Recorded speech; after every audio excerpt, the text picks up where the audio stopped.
I am quietly watching the yellow book at the moment.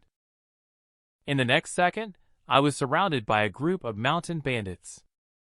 The leader shouted, "Brothers, before we act, let me ask one more question. What is our 8th rule?" The little minions raised their small paws in response.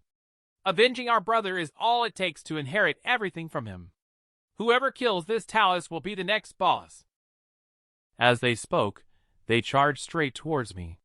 "I will take the life of this Taoist. None of you should even think about competing with me. I will personally twist off his head as a sacrifice to our boss in heaven." I was speechless for a moment. I wonder how talkative the antagonist will end up dead. "Very well. Since that's the case, then I'll play with you." From the small cave came waves of wailing. 2.5 minutes later. Inside, everyone dropped their weapons and fled towards the cave entrance. One person fell to the ground, trembling uncontrollably, and kept shouting, "Demon," repeatedly. I gave a faint smile. "Demon?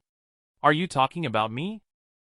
I originally wanted to let them off the hook, but didn't expect these mountain bandits to be so foolish. They were easily manipulated by others. How many did I just cut down? 70? Or 80? Forget it, I don't care anymore. They all deserved it anyway.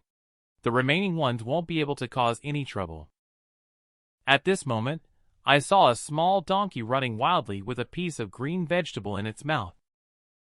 There was a person behind, holding a cleaver, chasing desperately. He was cursing angrily. "Damn animal, stop for me! Let me catch you. I'll chop you up and make you into donkey meat pastries." But the next second, he was immediately shut up by the people around him. He quickly warned, "All the people in our village have been slaughtered by this killer god. Do you want to die? Shut up quickly." I didn't mind those words. I patted the little donkey to comfort it and told it not to be afraid. Then I mounted the donkey, ready to leave with my liquor. The mountain bandits saw the situation. They immediately relaxed a bit. At this time, my voice sounded in their ears. "Almost forgot. Don't even think about running. Before it gets dark, take that cart of food back to the village. I'll be watching you." At night, I walk alone in the mountains and forests.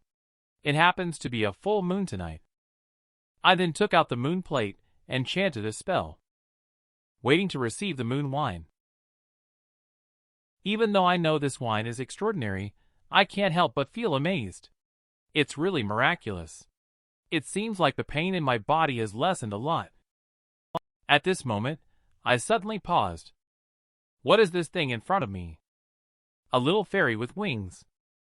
I curiously poked it with my finger. Then I picked her up. The little one looks quite cute. Then he said to her, "It was just a joke earlier. Now, please accept this moon wine as an apology." Upon hearing this, the little floral sprite. She immediately smiled and picked up the wine, drinking it cheerfully. At this moment, the little donkey next to them suddenly became jealous and snorted with its teeth bared. Scared, the little floral sprite swiftly disappeared into the bushes. I was left speechless by the sight. This guy is really a miser. Ever since he secretly drank the moon wine last time, Lil Mule seems to have become a bit more clever. But it's also fine this way. After all, being in the wilderness, having a talking donkey around also prevents things from getting too boring. Suddenly someone behind me shouted, "Taoist!" Upon hearing this, I turned my head to look. It turned out to be a man wearing a crowned hat. I immediately took out a Dragon Jade Divine Talisman from my pocket, then sniffed it lightly. The person's body, aside from the smell of earth and vegetation, surprisingly had no human or demonic scent. I wondered which type of demon he could be. The man looked at me and indicated that he had organized a banquet in the mountains. Anyone who appreciates good wine is welcome to attend. He asked if I would be willing to go. I casually asked, "You mentioned good wine? Does wine licked by a donkey count as good wine?" The man did not mind. He said water from a well that a donkey had drunk from was no different from water that a person had drunk from. Furthermore, if the donkey liked it, it showed the excellence of the wine.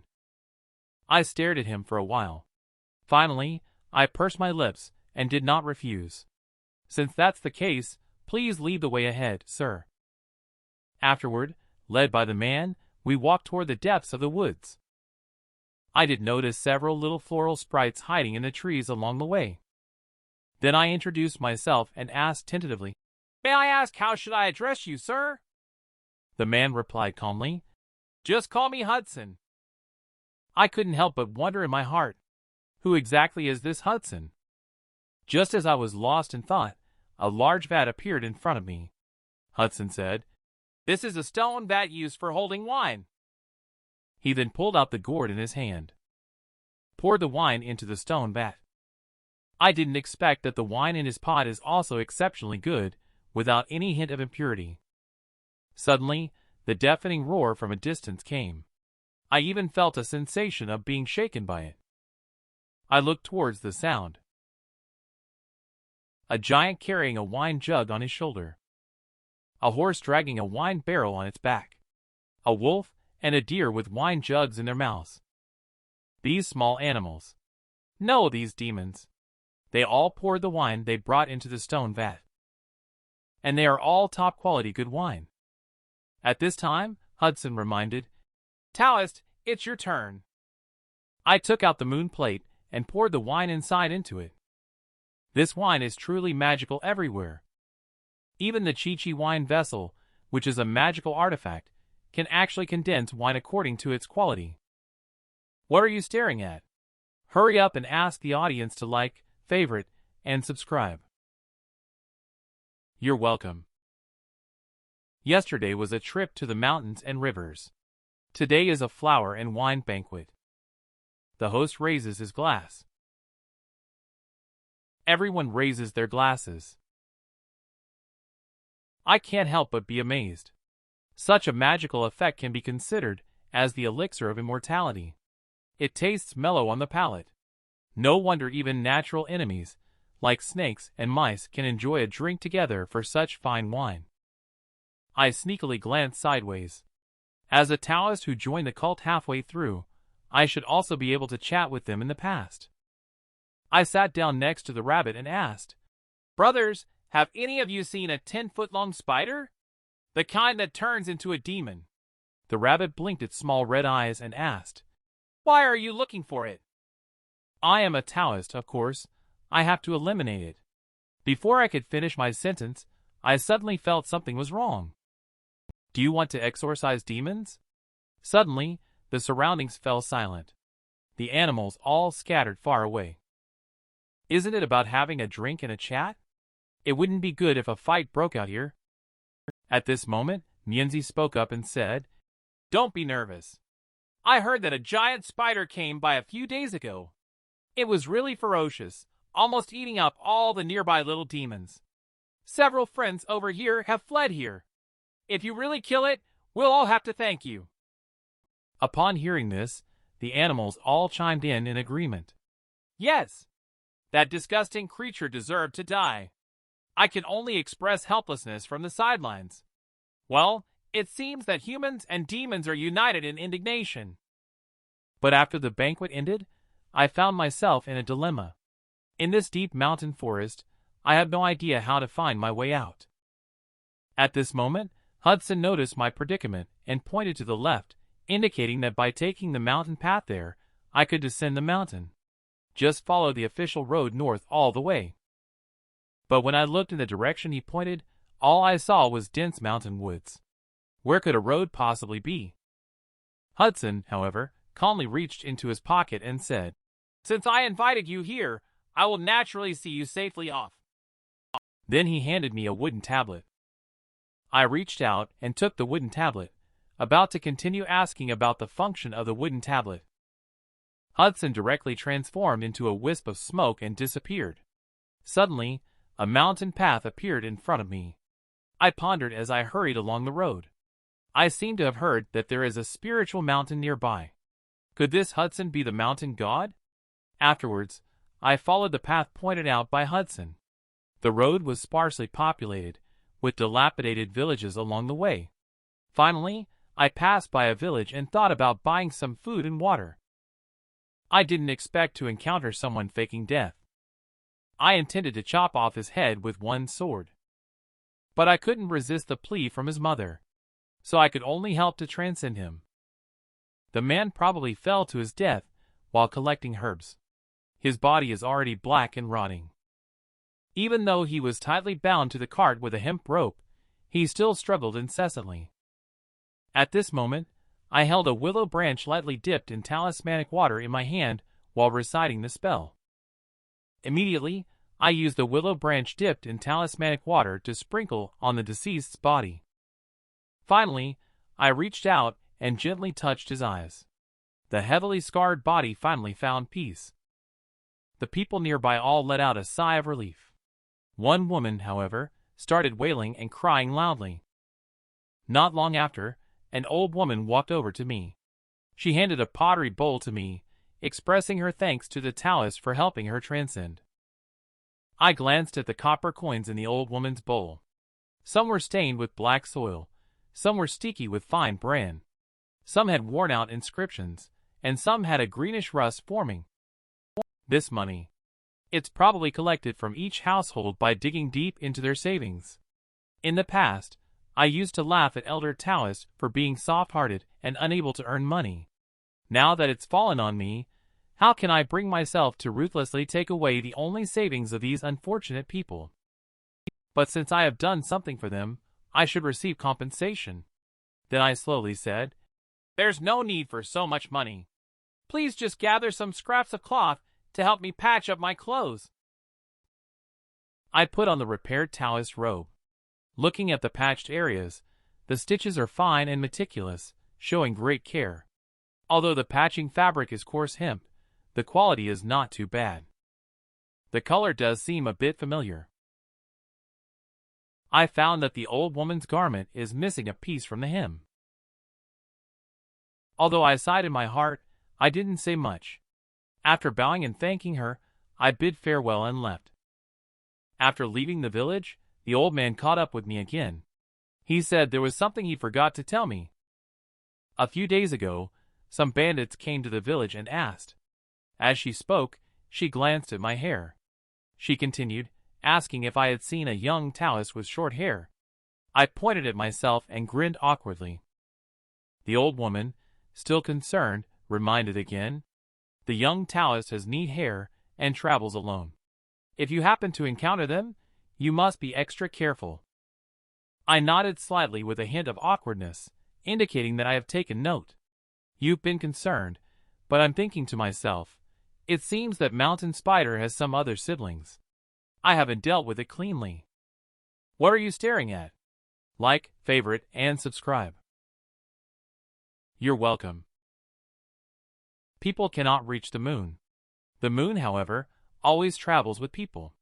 Tonight is the last full moon of this month, although sleeping in bed is more comfortable. I can only spend the night in the grass with mosquitoes accompanying me. At this moment, a hoary voice suddenly spoke nearby. Taoist, the road ahead is dangerous. There are often bandits and ghosts lurking at night. It's better to spend the night at the inn. I turned my head and saw an old man sitting on the porch of the inn, weaving a bamboo basket. I gazed at him for a long time, then suddenly he smiled at me. Don't bother. My swordsmanship can barely protect myself. After saying that, I walked away directly. I walked 100 meters away.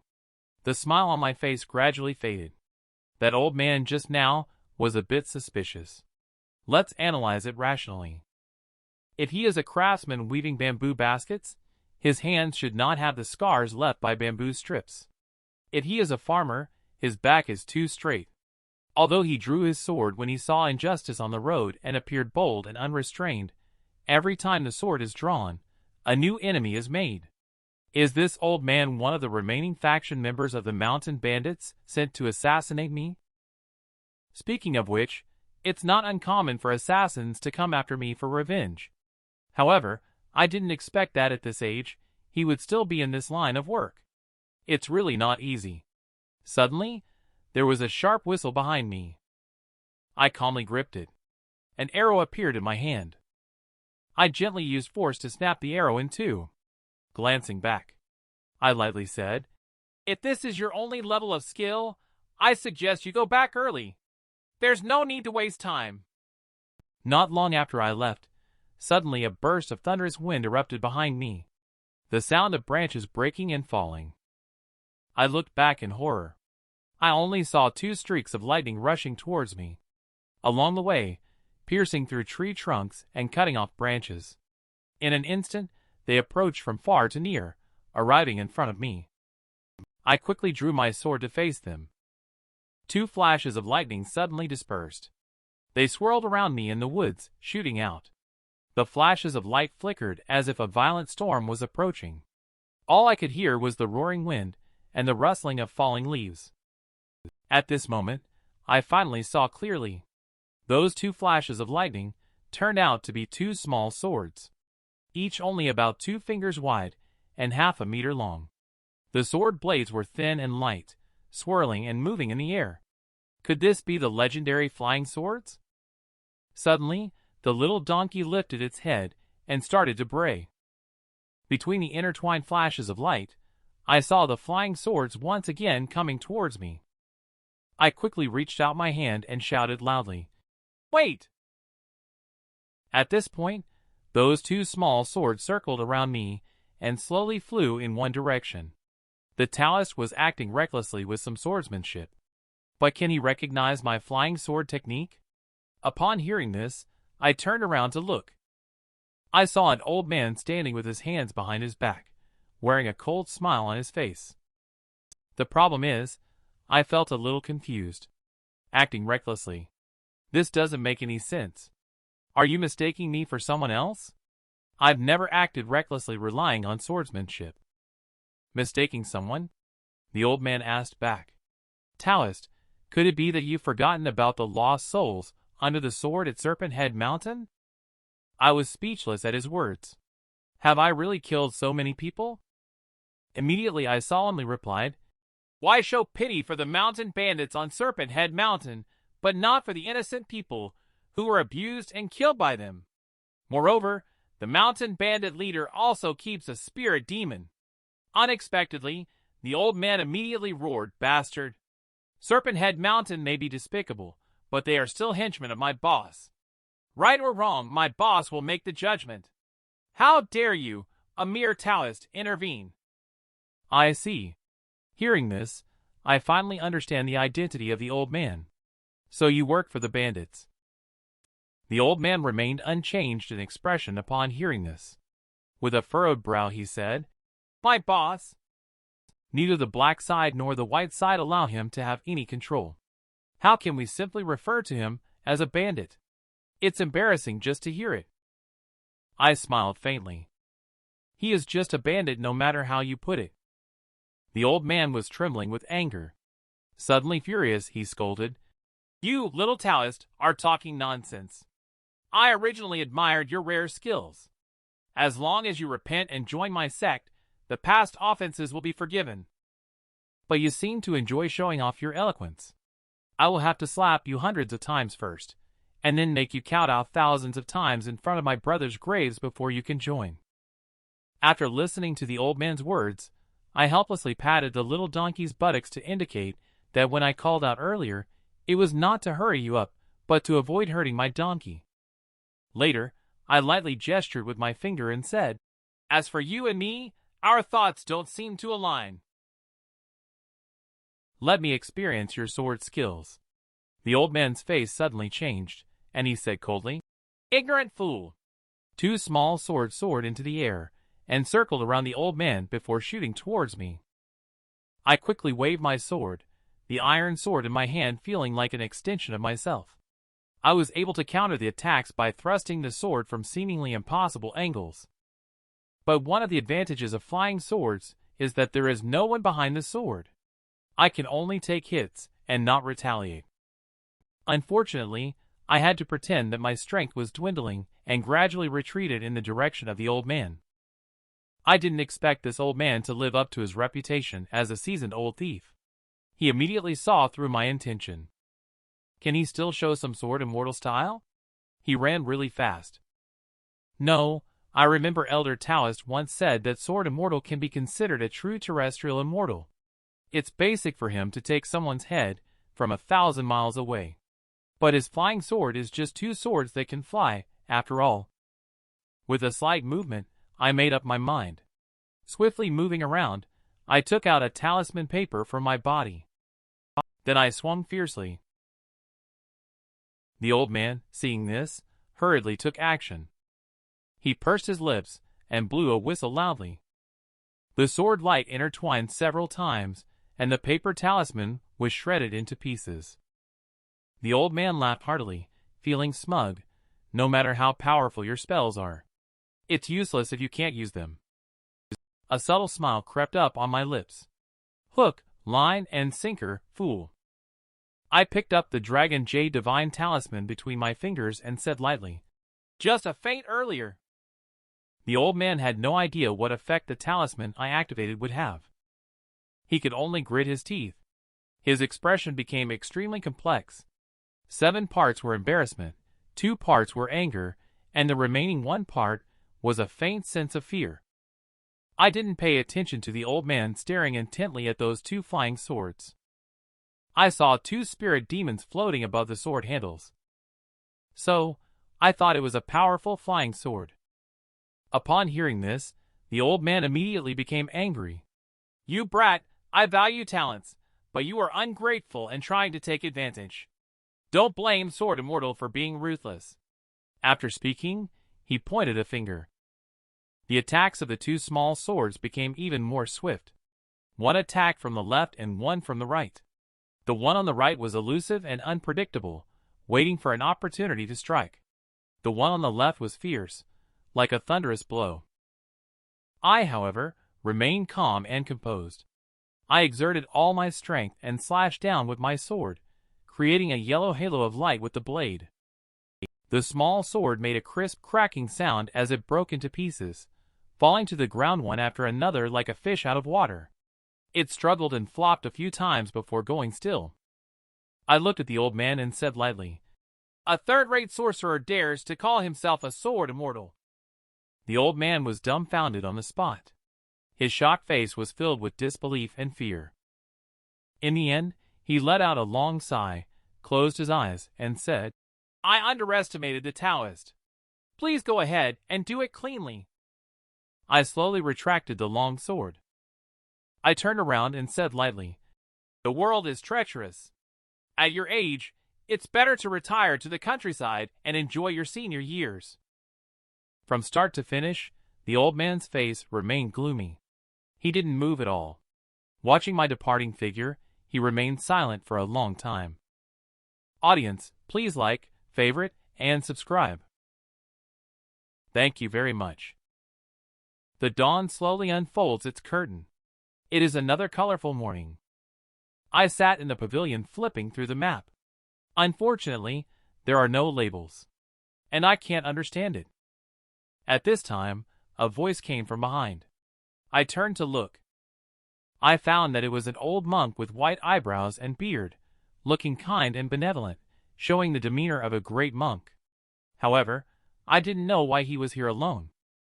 So I respectfully made a gesture of cupping one hand in the other before speaking to ask for directions. "Taoist Xavier, please forgive me. Yesterday my brother embarrassed you." "Okay. It turns out he is also a bandit leader." I shook my head and simply asked, "Is there any tea?" This is my senseless question. This caught old monk off guard. He was stunned for a while. He then unhooked a water pouch from his waist. I took it and poured it into my mouth with my hand. Early start for a journey. Feeling a bit dry in the mouth. Old monk sees me drinking happily. He couldn't help but ask, "Since Taoist knows who I am, why are you so calm and composed?" I glanced at him and said nothing. Suddenly, I drew my long sword. This one, as if poking a hornet's nest. Around the pavilion are thickets of bushes and grass. suddenly emerged dozens of bandits armed with knives and swords. Many of the bandits also held crossbows. Roughly counting, there were over 100 of them. I sheathed my sword and leisurely looked around. The bandits had already surrounded me, blocking all possible escape routes. Although they had put away their weapons, the gaze of over 100 pairs of eyes were fixed firmly on me. What awaited me was a chaotic onslaught with swords slashing at me like cutting meat into mud.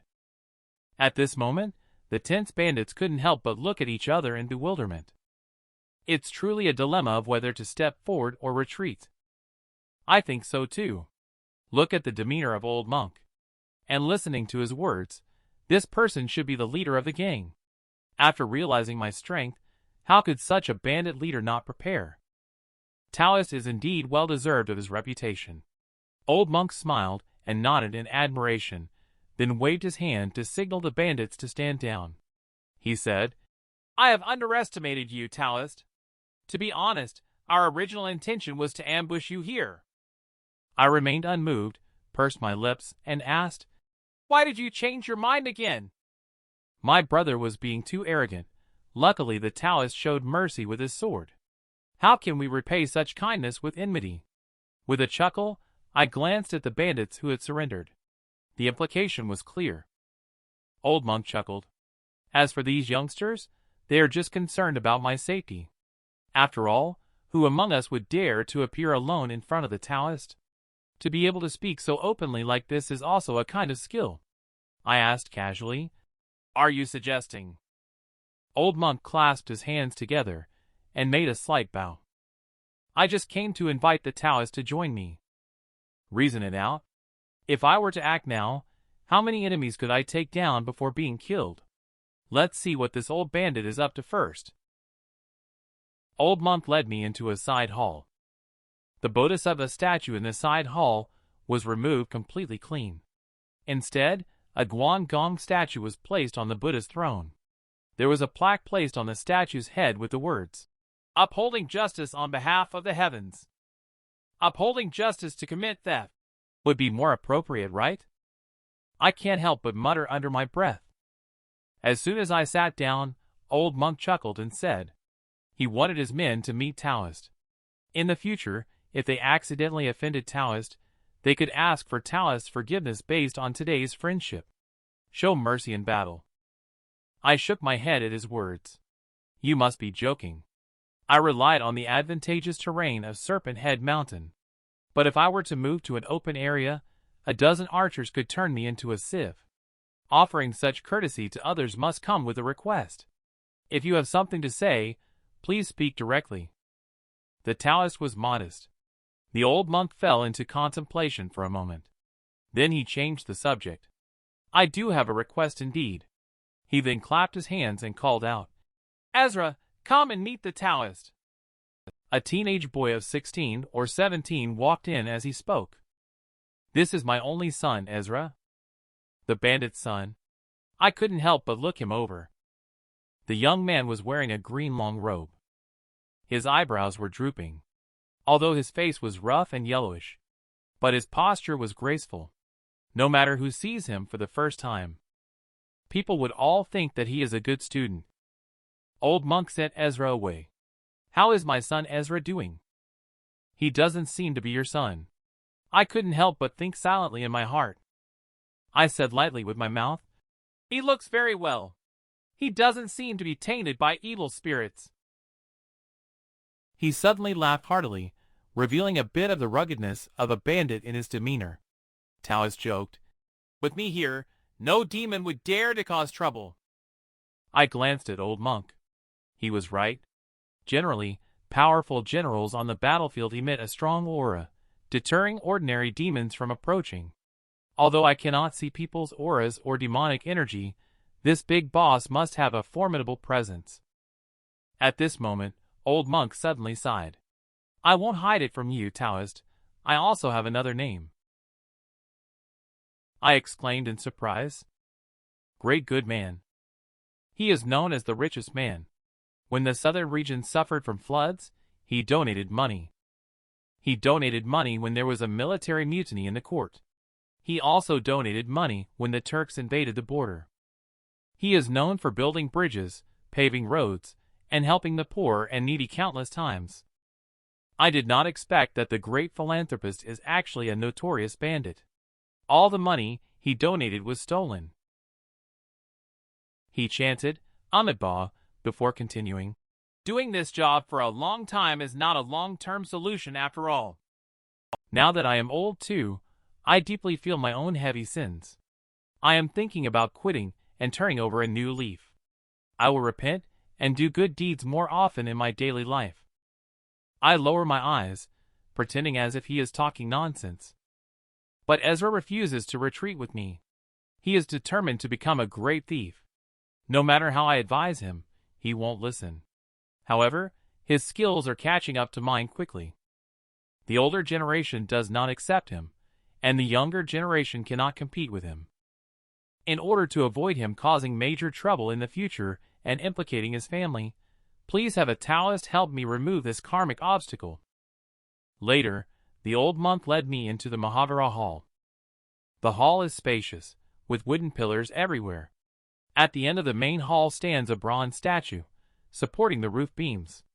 Under the lowered brows of the Buddha, Ezra stands with a sword in hand.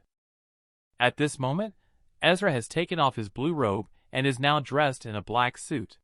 His eyes are cold and stern, far from the modest and gentle appearance he had just a moment ago. It gives me a headache to watch. I am not a fool. Apart from this obstacle, what the old monk said was straightforward. If I really do that, I'm afraid I won't be able to walk out of this den of thieves. Besides, what the old monk said was already very clear. The older generation like him does not submit, and the younger generation cannot compete with him. He shows his power and flatters at the same time. Clearly, he just wants me to beat up his son, let him know that there are more capable people out there, extinguishing any thoughts of being a big thief. I was just about to say hello. However, Ezra didn't say a word. He suddenly took out a slingshot, and there was a sharp whistle in the air. I instinctively dodged quickly. There was a loud noise coming from the pillar in the room. The wooden pillar was directly pierced through. What power! It's amazing. Asking all the viewers to like, favorite, and subscribe. Thank you. Thank you.